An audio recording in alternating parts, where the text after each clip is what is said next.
Let me take you to our study together tonight. And I just want to throw out some numbers that'll boggle your mind. You may not even be able to wrap yourself around this. Larry Thompson said this about debt.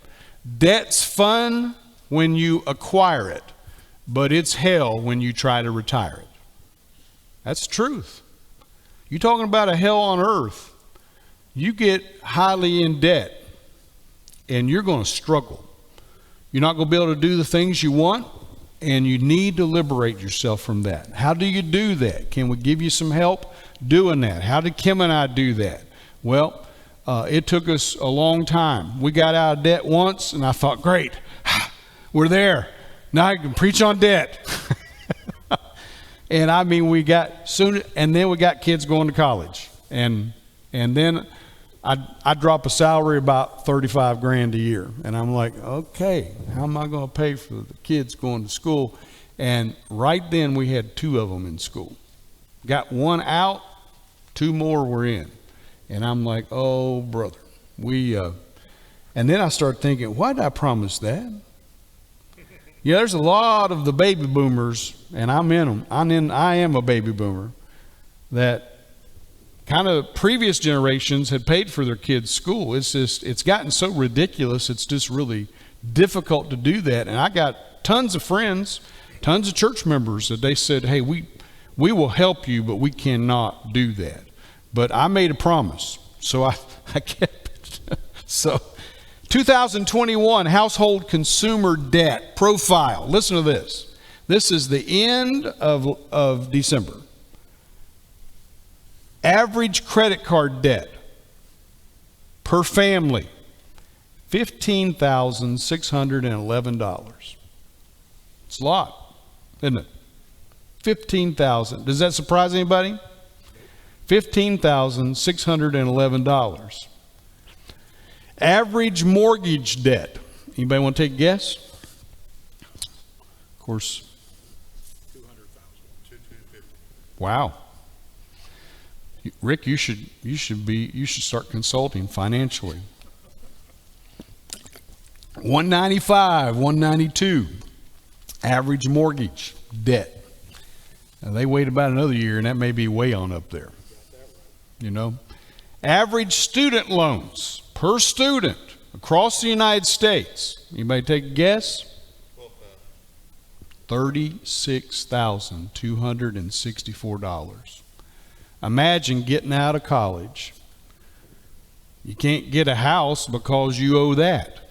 And I know, listen, we have a lot of private schools in our area. I know students that are graduating at the former college where I pastored, where it was Cedarville University, very similar school to DBU, size-wise, expense. Students graduating with over $100,000 of debt.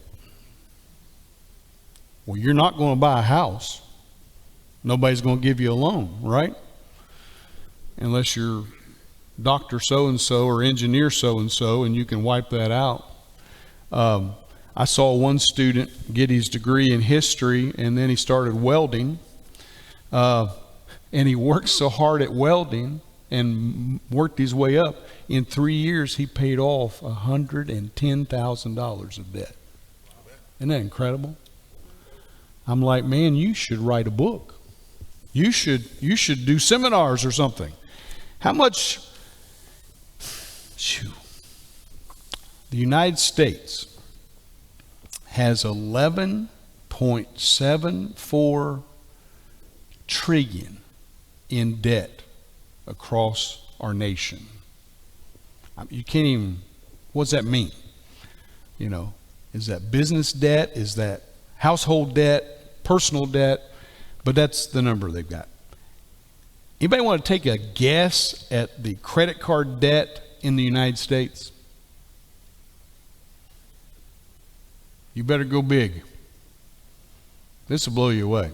5 trillion. Well, that's up there. It's not quite that high.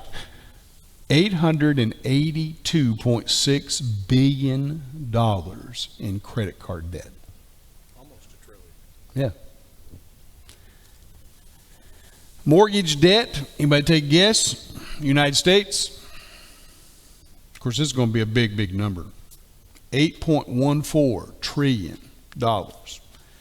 And student loans, just in the United States, and they went up 8% more last year in 2021 than the year of 2020. Anybody take a guess? $1.13 trillion of debt that kids have. I mean, that's just crazy. I have known people that I pastored that have gone to private schools, and they did not pay off their student loans until they were in their 40s. They just didn't have anybody to help them out. And some of those people were ministry people. Pew Research, their latest research on this, shared that less than 50% of the American households have saved the equivalent of 1 month's salary in the event that they lost their job. 1 month's salary. Listen to the rest of this. The study also showed that Americans are not living within their means, spending more money each month than what they have. Most of them are at least, the average is 8% more than the income they have. Well, I mean, think about this. If you go 8% in the hole every year, 3 years you're 24% in the red. Run that out to 10 years. You're 80% in the red if you keep on doing that, right? So, I mean, you know, we've got a critical problem in our culture with debt. And now I can really talk about this stuff, Linda. So, listen, I want you to share with me about this, because I believe it can debilitate your health. It can mess with you physically. It can mess with you emotionally. It is a leading cause to divorce and family strife, because, listen, what's the big issues couples fight over? Name them. Man, some of y'all have been married a long time. You know what I'm talking about. What people fight over? Money, debt, sex, kids, and then decision making. Usually those 5 are your biggies, right? But money is one of those arenas. Let's talk about debt here for a few minutes and talk about how it really can be such a struggle. The road to hell really is paved with good intentions. We had no intention in getting in debt when we were a young couple. We just got offered that easy credit, and we were able to live a little bit more than what we had to live on. And always we'd say, well, we'll get that paid off. Okay, we didn't make 30 days. We'll get that off next month. Next thing you know, there's something else and something else. And man, God's people were good to us. When they found out we were having difficulty, they'd help us out. They really did through those years. But you know, you dropped 44 grand in about 7 years on education, you know, and praise God, I got out of school. I got 3 degrees, a bachelor's, a master's of divinity at seminary, and then my doctorate of ministry. I got through all that without any debt from that. So I should have preached on debt on your schooling, right?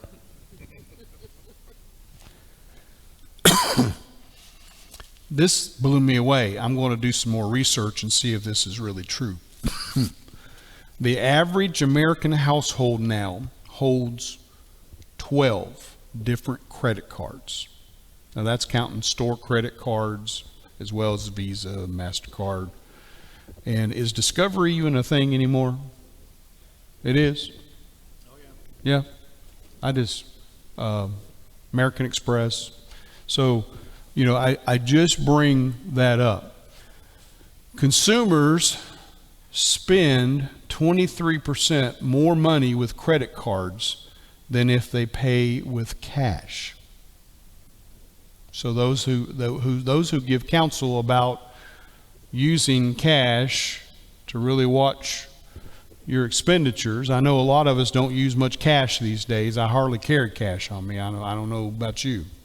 But credit card companies have a name for people who pay off their balances monthly. They call them deadbeats. Deadbeats. They rob us of interest that we depend on. They're deadbeats. They're not working with the system. I want you to think about something. Think about how the credit system works. And everybody, wants to have good credit, but in World War II, our veterans came home, and all of a sudden there was some financial help. And the help was to help them be able to purchase homes. It was called the Veterans Loan. And the first house boom really happened after World War II, where there was massive building, and the FHA loans were credited to being those first-time buyers so they could purchase a home. And that's a good thing, right? You see, the concept was good. But then let's multiply this thing down 50 years down the road and go even further than that to our day, 70, 80 years. And now you're looking at something that's totally different. The person that has the least credit gets charged the most what? Interest. Most interest. If they've got bad credit, then they get skyrocketed high interest rates. They're the most likely person to not pay off their card the next month because of they're strapped financially, right?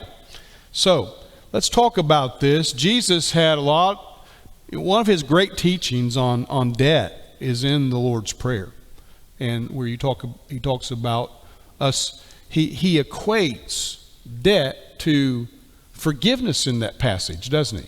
So I want you to, we'll look at that eventually. Let's go to the Old Testament first. God plans, and hey, you like all those notes you got? It's already in there for you. I told Georgina at 5:35, I said, forget it. Put the title on it, hand it out. I said, we'll just hand it out. They can write what they want to tonight, okay? So I'll try to really emphasize these points tonight, okay? It's just been one of those days, so we'll tell you a little more about it later.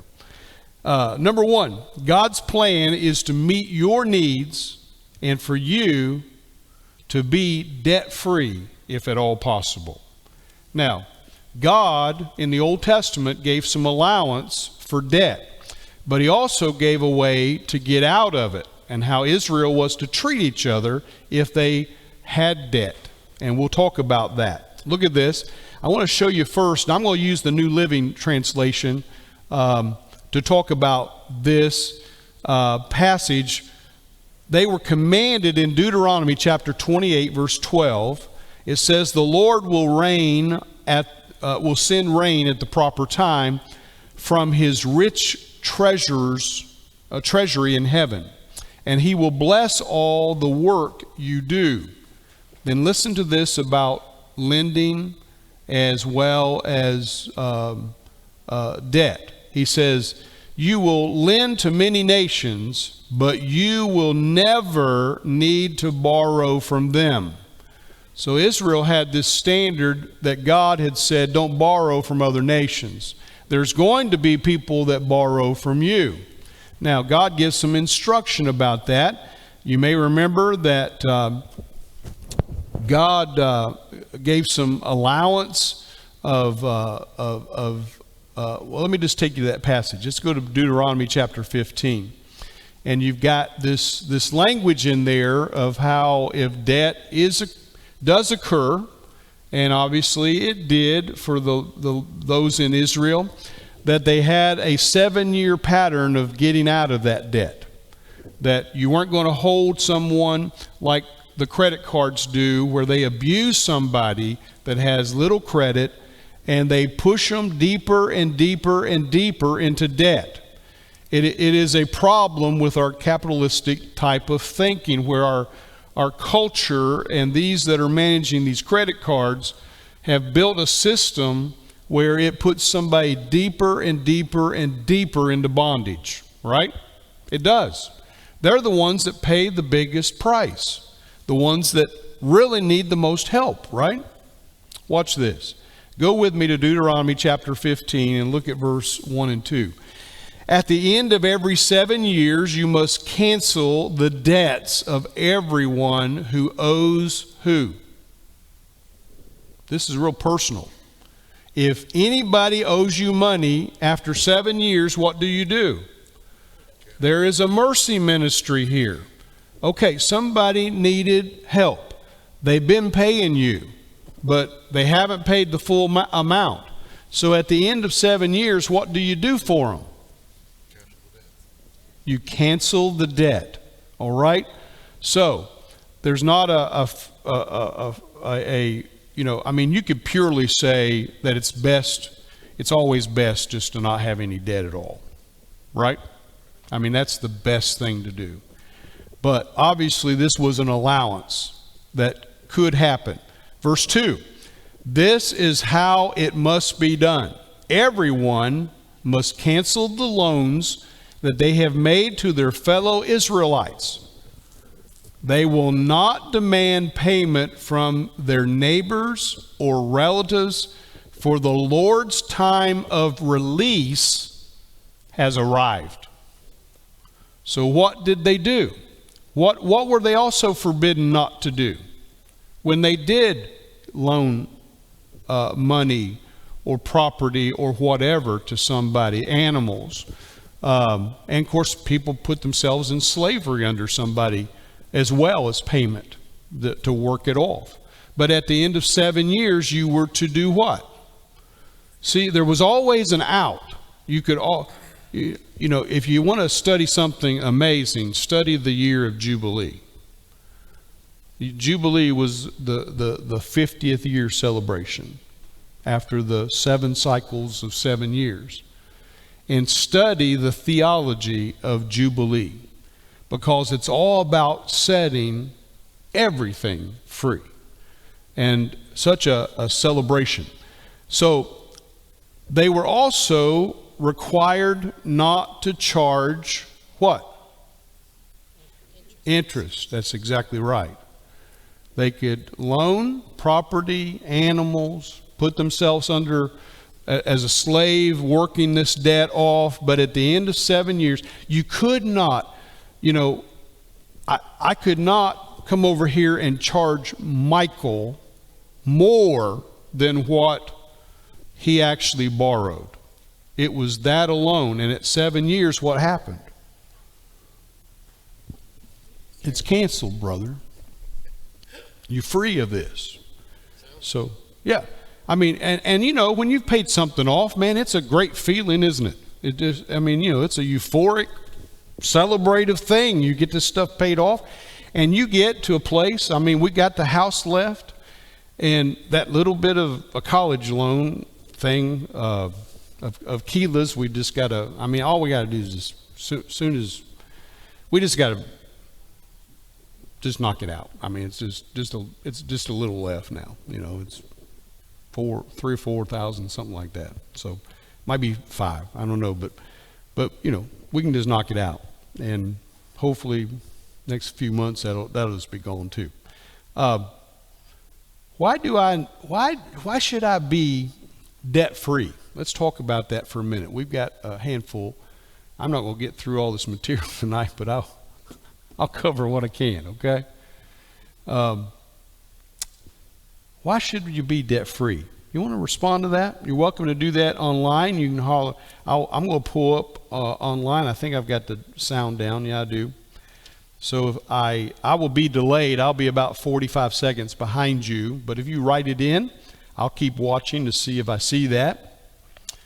And if you are here in the room, why should we be debt free? Tell me some very practical reasons or biblical reasons why we should live debt free. Freedom. Financial freedom. Allows us to help others. Okay, it does. You can be a much better giver if you are financially free, right? What else? What else? Mental health is better because you're not, Your mental health is better. you're not in Yeah. bondage. Yeah. So you don't have that to worry you or trouble you, right? All right.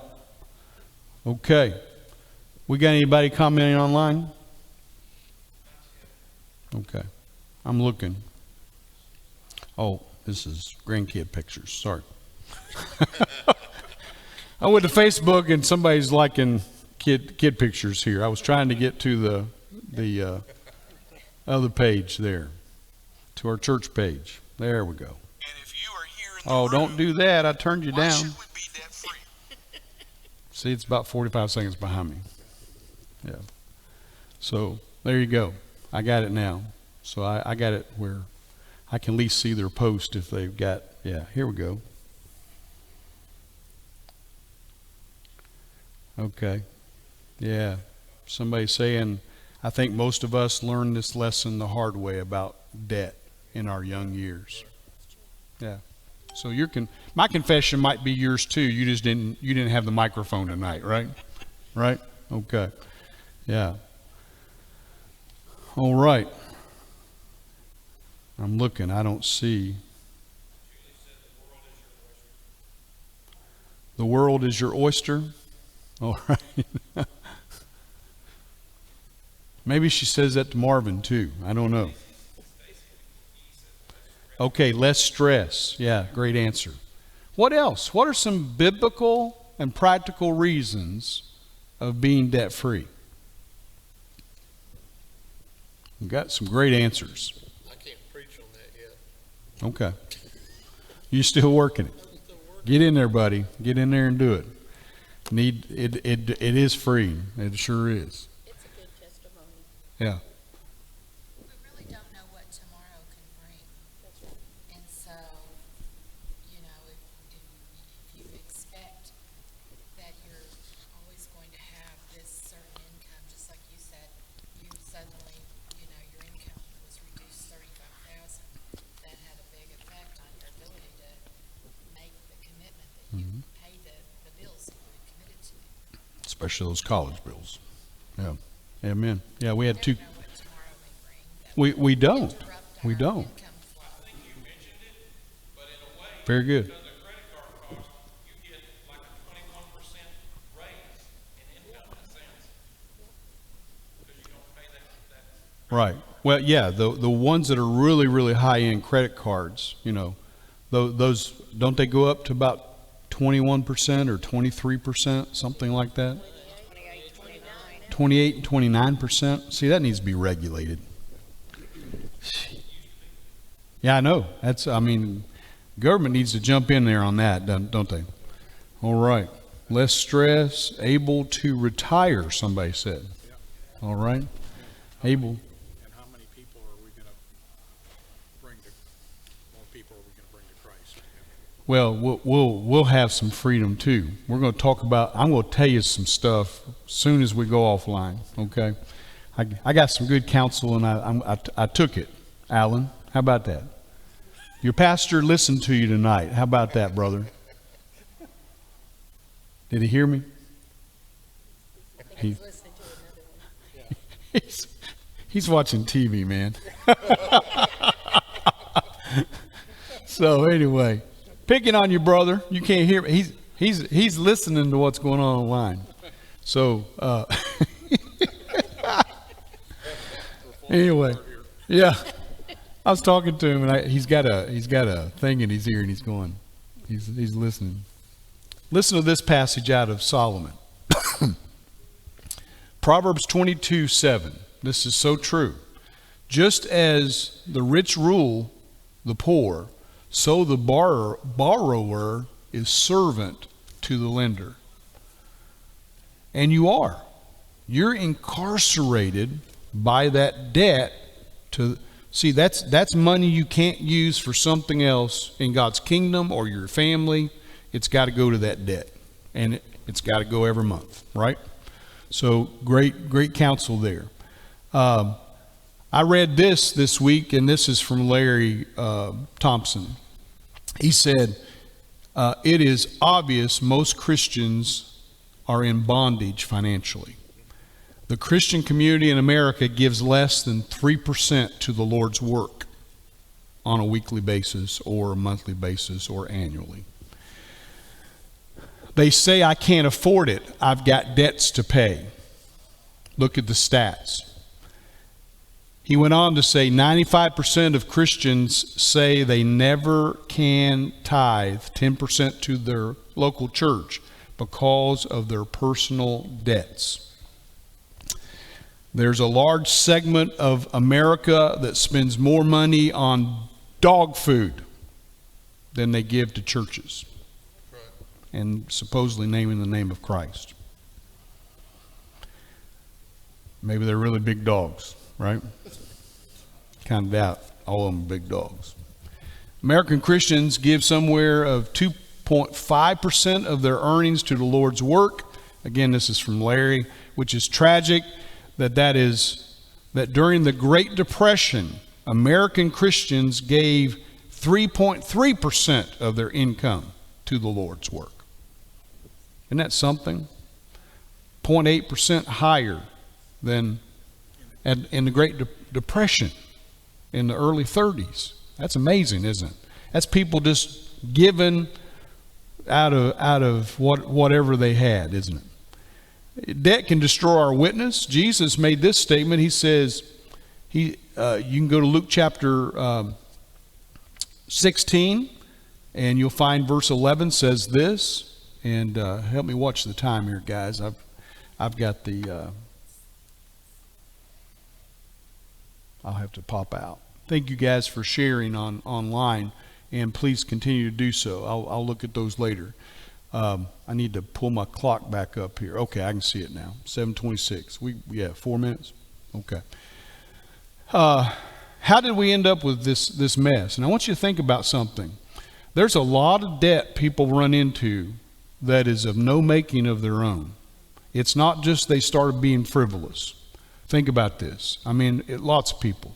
There could have been a sickness of a child. I can remember when Brittany was diagnosed with diabetes when she was 7 years old. We took her to Arnold Palmer Children's Hospital for a week. You know, you just don't do week stays anymore. We were there for a week, and when we got out, my Southern Baptist insurance paid X, and then they showed me the bill of what I owed. And it was near $10,000. I didn't have $10,000 in those days to pay the hospital. So you know what we did? We went on a payment program. And it took us, I think it took us a couple of years, maybe 3, to pay that off. That stuff like that happens where, you know, of no making of your own, it just happens, and you don't have the resources to cover, or you quickly run out. Think about people with accidents, illnesses that cause great difficulty, overwhelming medical cost. I had a dear pastor brother in Kentucky that lost his wife to cancer. This is about 20 years ago, 25 years ago. I loved this brother. He had to pay $250,000 of his wife's medical bills after she was dead and gone to glory. And he paid that over the next 20 years and paid that sucker off.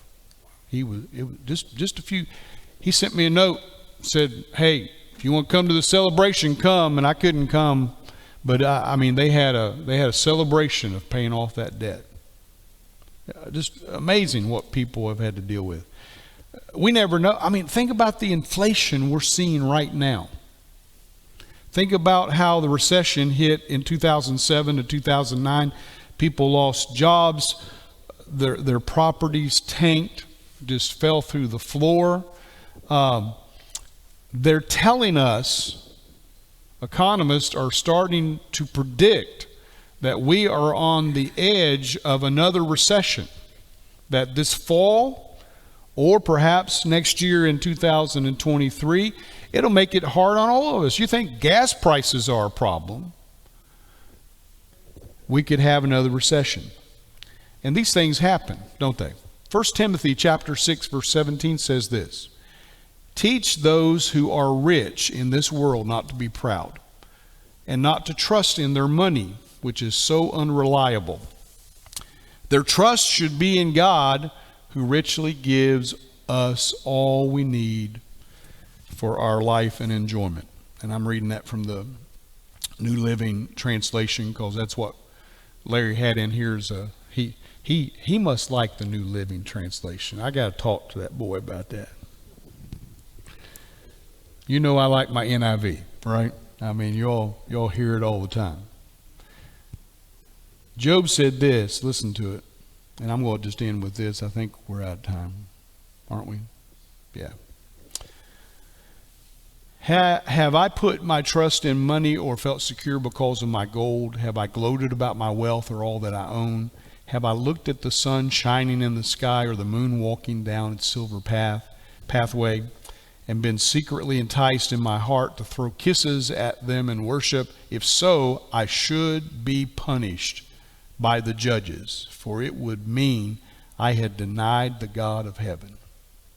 He did not. The Bible said he's the most righteous man on the earth. He did not trust in all the stuff he had. He was one of those unique rich men that trusted God. Pretty awesome statement. Well, I will just simply share this. Don't store up for yourself treasure on earth. Jesus said where moth and rust destroy them, where thieves break in and steal. Store up for yourselves treasures in heaven, where moth and rust cannot destroy, where thieves do not break in and steal. Wherever your treasure is, there also will be the desires of your heart. So how do you deal with this demon of debt? How do you deal with it? Well, one, you got to be satisfied with your income. This is a huge problem. When they do that survey almost every year, Barna does it, and people just continue to say, if I had about 8,000 more than what I had this past year, I'd be happy. What a lie out of the pit of hell, huh? 8,000 make you happy? No, it won't. It's just this deception we have, isn't it? Step number 2, just be a good steward of what you have that God has entrusted to you. Because, the Bible says that a person who's put in charge as a manager must be faithful. 1 Corinthians chapter 4, verse 2. Let me just throw out this too. So, how do you deal with this debt matter? Well, whatever commitments you made, keep them.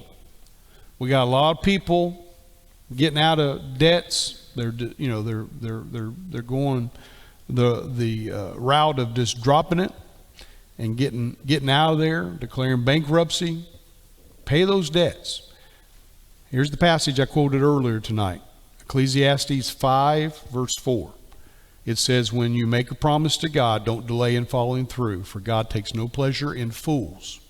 If we don't do something we said we would, what did God just say we are doing? We're being foolish, aren't we?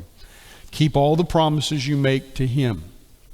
That's a worship pledge, isn't it? Things that we've promised. Commit yourself to the Lord as much as possible, not to incur additional debt. If you've already learned from this, don't do it again. Stop adding more debt, if at all possible. If you're familiar with Ramsey, or you're familiar with Crown Ministries, Ron Blue, he's more West Coast out in California, but 3 very predominant Christian organizations that just do great counseling. Almost all of them will say, follow this pattern. Do a 10-10-80. Rule number 10% given and tithing to the Lord, if at all possible. 10% savings. 80% is what is your living expense. Live that way, it will bless you. Number 3, pay God first. Remember, we return to God the tithe. We give God the offering. The tithe belongs to Him. Start there. You know, I know people that are been in big debt and they quit giving to the church. They quit tithing. I would counsel you just to do the opposite. One time, a little lady, I was about 22 years old. It was my first pastorate, and I went to her house, and she said, "You keep talking about tithing."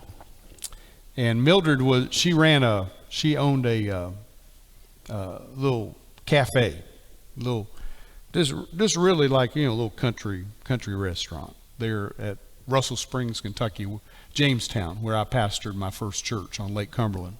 You would like Lake Cumberland if you ain't ever been there. Nice. About 20 feet down, man, it's just kind of clear, you know. Well, some days. It gets chopped up with the boats and stuff. It's not quite as clear. But in the morning, man, you can see probably 20 feet down. It's beautiful. Anyway, we were there, and she was loaded for me. She had her bills. She put them all out. She said, "Now, you tell me, preacher, you've been preaching on this stuff. And I've preached on tithing heavy all my life." She said, "You tell me how I'm going to tithe. You look at what I got, look at my bills, and you tell me." I looked at her bills. I looked at her income. Her income was about $500 a month from everything, even the little silver, little restaurant. And she had bills that were just about $600. She said, "So how's that going to work?" I said, "I don't know. I just know you can't outgive God." She said, "Well, what does that mean?" I said, "You just can't outgive God." I said, "Won't you do this? Won't you try tithing and see? God says, test me in this, and He'll show you that He'll open up the windows of heaven and pour out such open up the floodgates of heaven and pour out such a blessing." You know, I always picture this water hose, you know, like a water hydrant. And they come and open ours here all the time and test them. Grand Prairie tests the water hose system, you know, the fire hydrants, I think more than any city I've lived in. So they're faithful to come do it. And they flood our parking lot. So we always try to say, not anytime around Sunday, not anytime around Wednesday. So they'll do that. I always picture this like multiple ones opening up. And I'm standing and I'm thirsty. And God says, like, and you can't take it in. I mean, that's the image I get reading that passage, that God is doing just that. But I share that. He says, if you'll do this, says the Lord, that I will open up the windows of heaven, the floodgates of heaven, and pour out such a blessing you won't have enough room for it. So I told Mildred, I said, He says at the end, try it and test me in this, thus says the Lord. So I said, look at that verse. It's Old Testament, but I believe this is affirmed in the New Testament. Jesus affirms it in Matthew 23:23. As you know, it's just a wonderful way for the church to have support. And I said, won't you try it? Well, I hadn't thought about that. I said, well, that's what we're having this meeting for. I've been sitting here, and Kimmel was pregnant. I'm not telling that. She'll whip me. I'm not going to tell that part. I'm going to leave that alone. I'm going to back up. I already know. She might be watching. I may get a comment that the door is bolted and locked. Anyway, Mildred started tithing. And she had this very high-pitched voice. And she'd come in, she'd say, Pastor Barry, and she'd yell for me. And, you know, the building wasn't but from here to that door. And then we had some classrooms on the back. And when I became pastor, they didn't have, we had an outhouse. First church I pastored had an outhouse. We added Sunday school space, we added water, and we added a foyer. And people were like, man, the church is on fire. We're building buildings, and I'm like, we're adding on a little bit, not that much. So anyway, it's cool. We had 12 people the first Sunday. When I left, we had some days over 100, and we averaged like 60, 65, something like that most of that time, the end of it. So she comes in, she said, Pastor Barry, here's my tithe check. I want you to see it. I want you to see that it's 10% of my exact amount. Do I give it to you? I said, no, you put it in an offering plate. I don't know what people give, but I know what you give now. So, and so she said, well, I just wanted you to see it. I'm going to do this. I'm going to test the Lord. He better come through for me. And you better come through. So she's threatening me too, me and God. She comes back a couple weeks later. She said, I got a check in the mail. I thought it was a mistake. And anyway, about every month, she wanted to get up in the church. It was just a little country church.